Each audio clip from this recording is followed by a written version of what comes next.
a story which endured since the Napoleonic Wars about an English cavalry officer who, according to the tale, said that the purpose of cavalry in warfare was to give tone to what would otherwise be simply a vulgar brawl.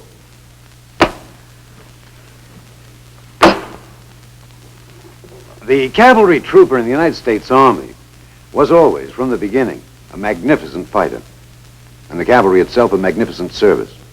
Surrounding the very word cavalry, there's a warm glow of nostalgia, romance, and valor, a sense of proud men fighting in a proud cause with both dash and distinction. It's now many years since the horse cavalry was abolished in our army. 3 wars have been fought without it. But the cavalry itself, its concept and its mission, are still a vital part of today's army. Today, the big picture camera sweeps back through history to bring you the story of the cavalry in its long ride to glory.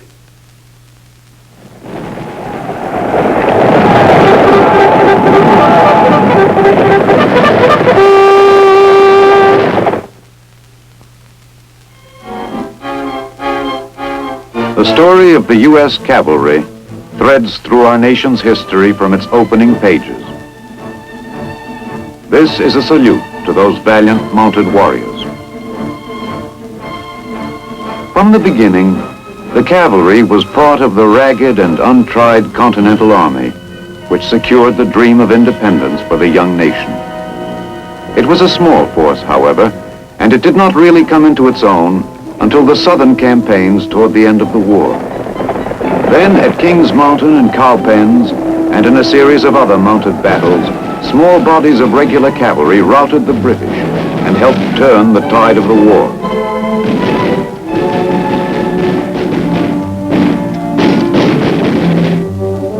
From the Revolution emerged one of the first of a long line of distinguished cavalrymen, Light Horse Harry Lee of Virginia, whose son, Robert E. Lee, would later make his own mark in another chapter of American history. During the War of 1812, American mounted troops twice scored important victories against the British, once in the Battle of the Thames in western Ontario and against their Indian allies on the Tallapoosa River in Alabama.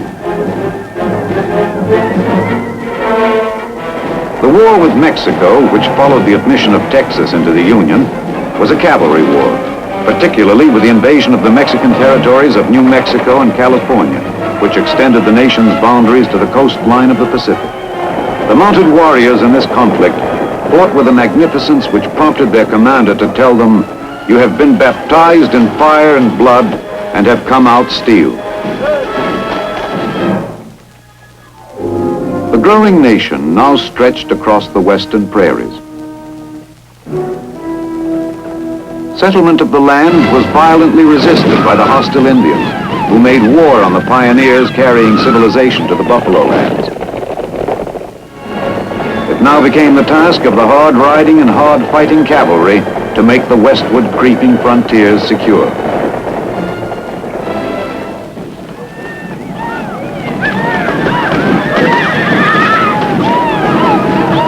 More than 12,000 miles of territory had to be protected against tribes prepared to fight to the death the migration of white men into their world. The firing of Fort Sumter, heralding the Civil War which presented the nation with its greatest test, interrupted the cavalry's mission in the West. Confederate leaders like Jeb Stuart, who twice led his cavalry of the Army of Northern Virginia completely around the opposing Union armies, used mounted troops wisely and colorfully, and with spectacular success from the beginning. As a result, the Confederacy had a mounted superiority over the North in the early part of the war. The Union, however, had cavalry giants of its own, Bill Sheridan and James H. Wilson. And under them, the Union cavalry became one of the greatest forces in the history of warfare. When it broke into action after almost 2 years on the defensive, It literally tore the heart out of the Southern forces.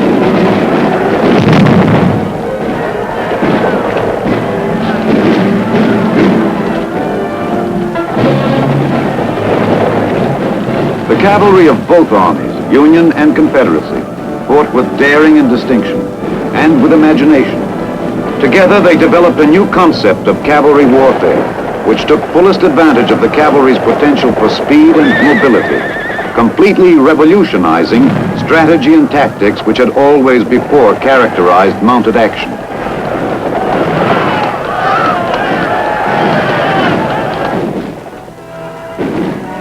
With the end of the Civil War, the cavalry trooper turned his attentions once more to the enemy in the West.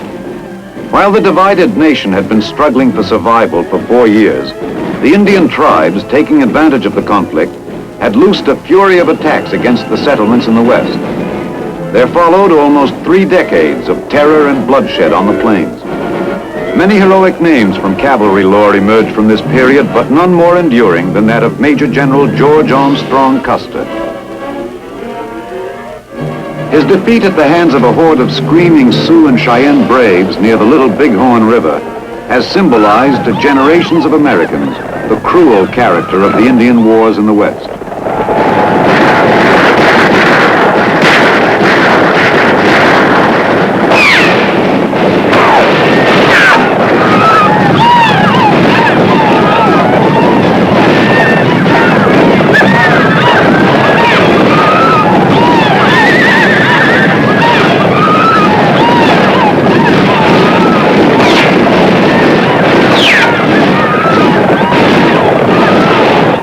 On this sun-baked ridge in southern Montana on a scorching June afternoon in 1876, where every member of Custer's proud and spirited 7th Cavalry Regiment faced and met violent death, the Indian achieved his most memorable victory over the white man.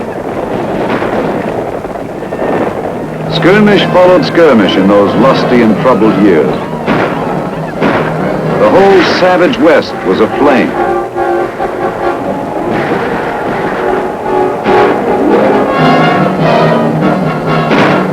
Peace came hard and slowly, and only with the constant pressure of force applied by the mounted guardians of the nation's territories.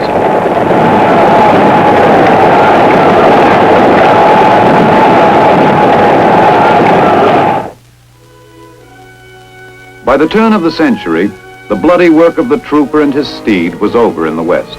America's frontiers were secure at last. For the first time in half a century, peace pervaded the plains and the mountains, and life for the tough cavalrymen became almost routine after the capitulation of the long warring red men. Chief Joseph, the indomitable chief of the Nez Perce who had fought the army bitterly, spelled out the tragic destiny of all the Indian nations with his words of surrender to the cavalry in northern Montana. I am tired of fighting. Our chiefs are killed. It is cold and we have no blankets. The little children are freezing to death.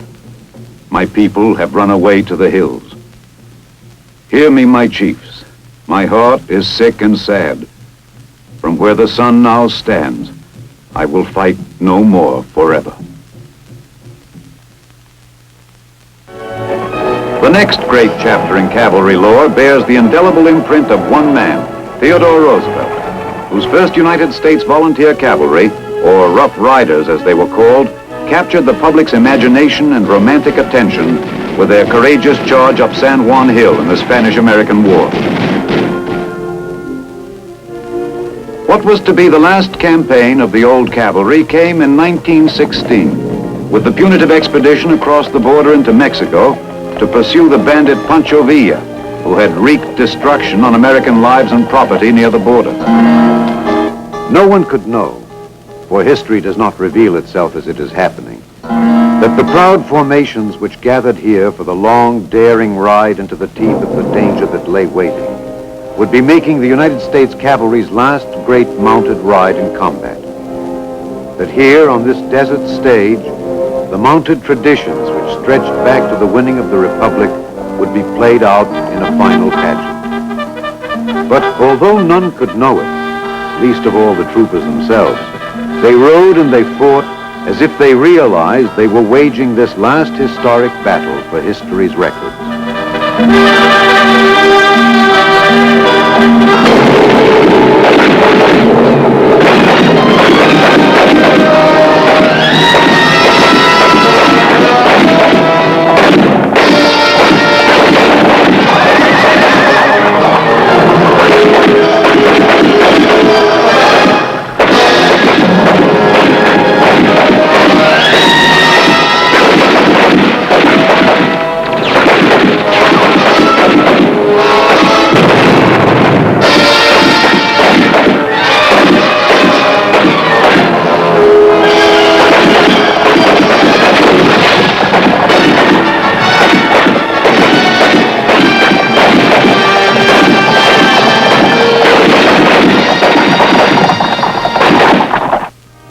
With the beginning of World War I, the history of the cavalry changed forever.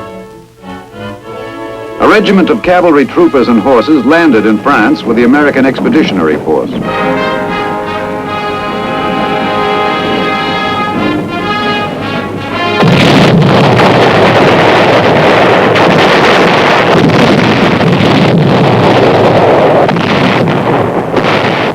But the Western Front was stabilized into a trench warfare of massed fire and little change of position, and there was no use for the mobility of cavalry. At training camps back in the States, there was still no reason to believe that the end of the cavalry was in sight, however. Even though the greatest war in human history had left it behind, this was because of factors beyond the control of strategists. The cavalry was still very much an active force, and mounted troops trained constantly to keep in readiness for the day when the combat situation might change.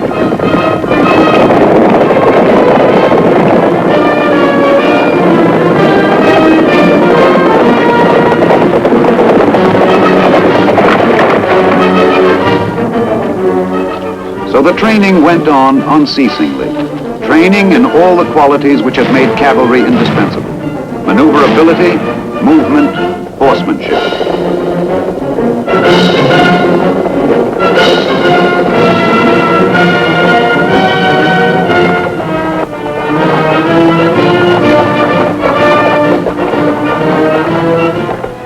Only once in Europe during World War I, however, was American cavalry employed tactically.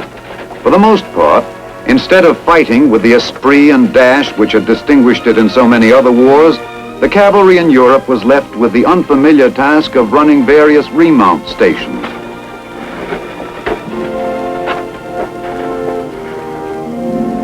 Mules and horses used for transport were cared for at these depots.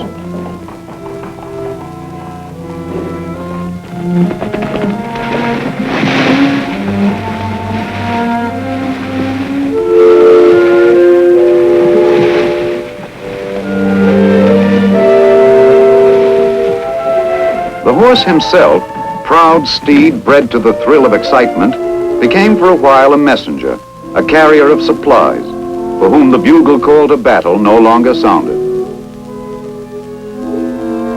He was treated well and with consideration, however, as befits an honored warrior who had been withdrawn for a while from the battle. Still, there was no valid reason to believe the story of the cavalry was ending. Despite the small part it had played, all the great generals of the war paid tribute to its continuing function. General John Pershing declared, "There is not in the world today an officer of distinction who does not believe with emphasis that cavalry is as important today as it ever has been."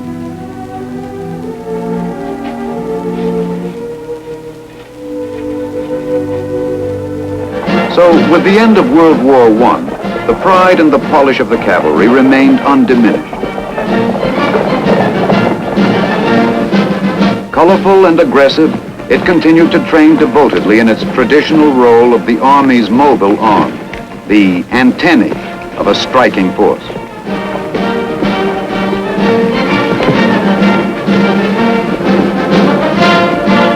It was well prepared to carry out its mission of reconnaissance and counter-reconnaissance, screening and flanking in every kind of terrain and situation.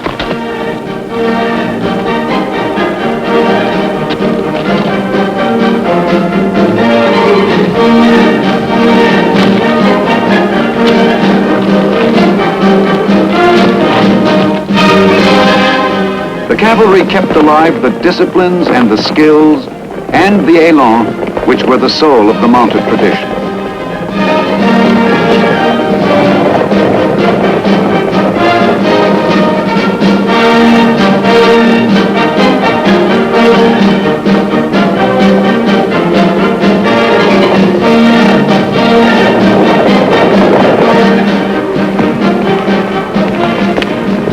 Yes, the cavalry trained hard during the 20s and 30s, while war clouds were forming over Europe and the Orient. But it was training for a war it would never fight. These were the twilight years for the cavalry, for by the time World War II broke out, the age of mechanization had overtaken the horse.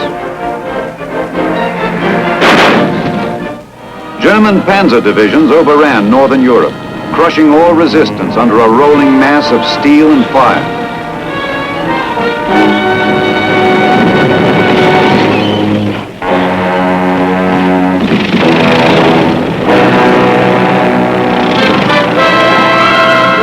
The devastating successes of the blitzkriegs, which these armored divisions spearheaded, pointed up clearly the kind of mobile force that each side would employ on the battlefields of World War II.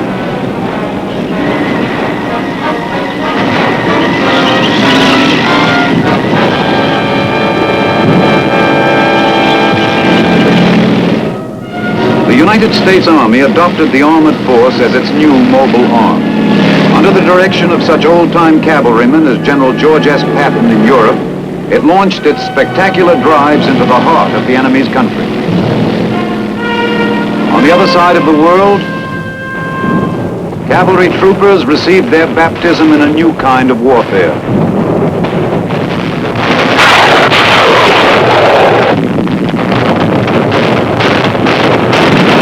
The men of the 1st Cavalry Division traveled not by horse, but by new amphibious steeds to the islands of the Pacific.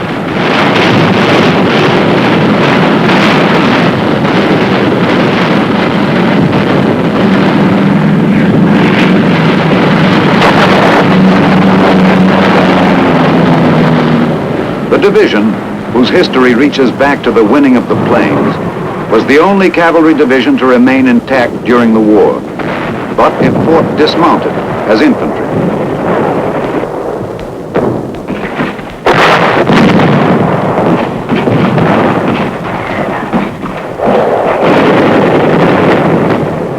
The troopers handled their new role well.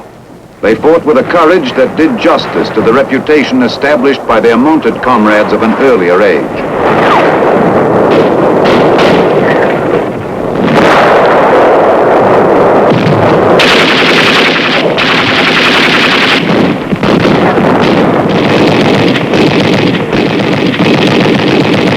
They battled the Japanese in a succession of vital and bitterly fought campaigns.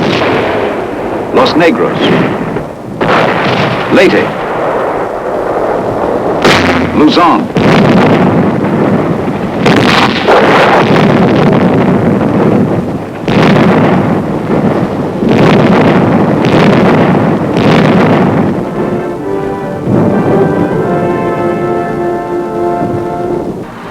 they fought and they won.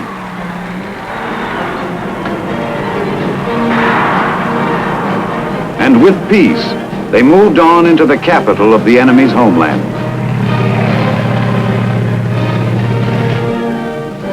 After traveling the long route through the beaches of Leyte and the jungles of Luzon, the division was the first to enter Tokyo.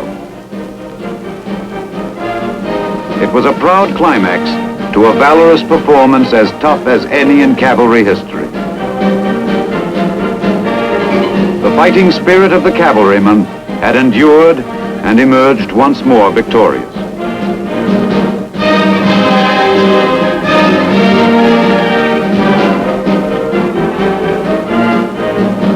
The division brought credit to itself in its occupation of Japan, but its fighting days were not yet over. Less than 5 years after its triumphal entry into Tokyo, the 1st Cavalry Division was on the move again to defend the invaded land of South Korea. Less than a month after the North Korean communists began their aggressive war in June of 1950, the division landed at Pohang-dong on the east coast of Korea. Its mission was to push inland and help stop the enemy from reaching the port city of Busan.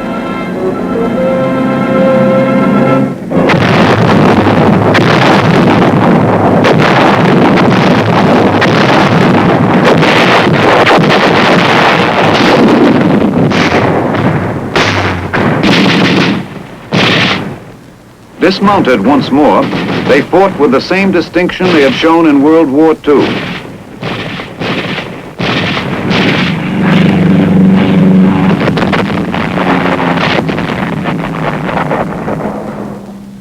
Their mission was successful. The defense perimeter around Busan held, and while the world watched and hoped, the beleaguered nation of South Korea continued to live. In September of 1950, the division broke out of the perimeter along with the rest of the UN forces. And now it had a new mission, to drive north more than 100 miles through enemy territory to link up with the 7th Division, which had landed on the west coast. It fulfilled this mission in little more than 20 hours in a drive called the most rapid advance ever made in the history of modern arms.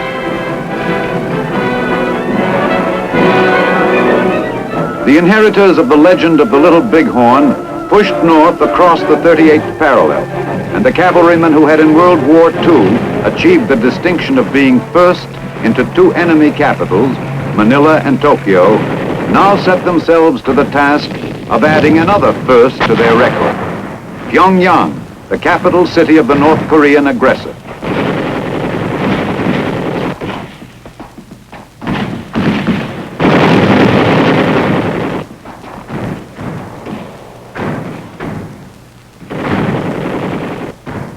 They succeeded.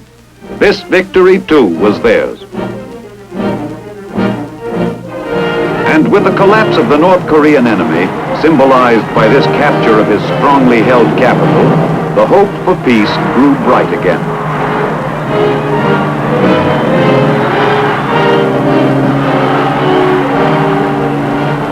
But it was a false hope. An entirely new war came with the entry of the Chinese communists into the conflict.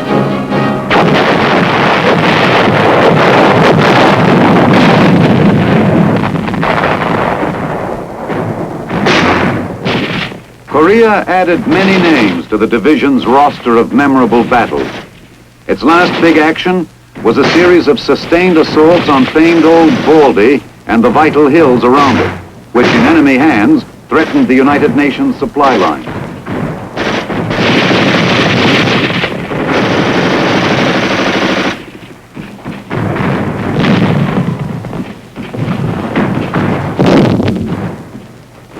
Old Baldy was taken. The last campaign ended in victory. A victory bought, like all the others, with bravery and devotion.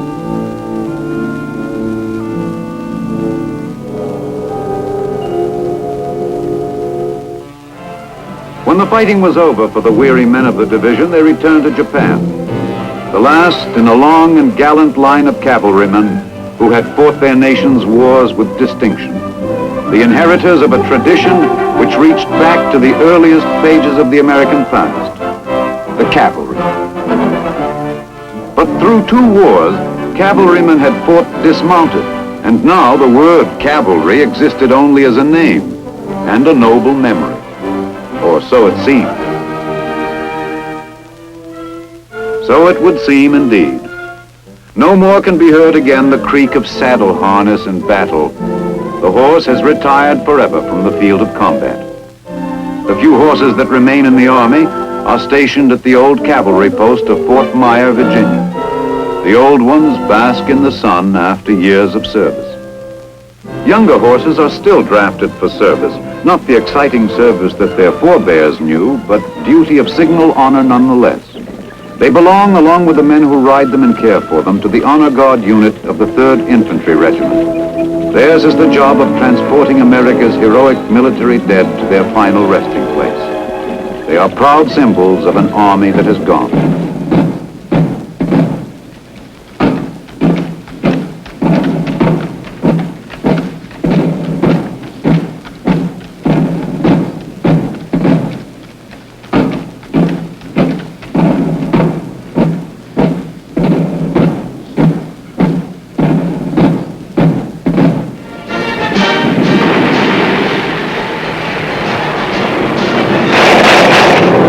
Army is built on a mobile capability whose dimensions have increased 100-fold over the capabilities of yesterday's armies. This new mobility, a product of the age of mechanization, is constantly being improved by the forward rush of technology's advance.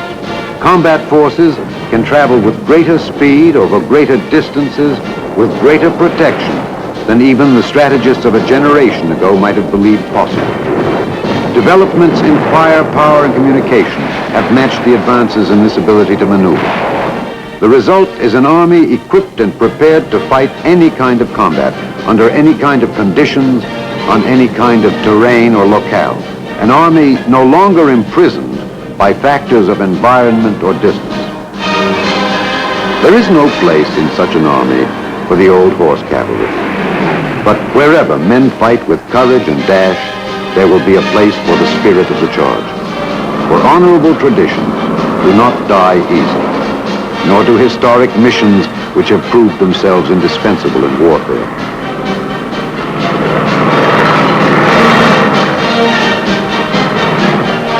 The horse is gone, but the mission of the cavalry remains, carried out now on other steeds.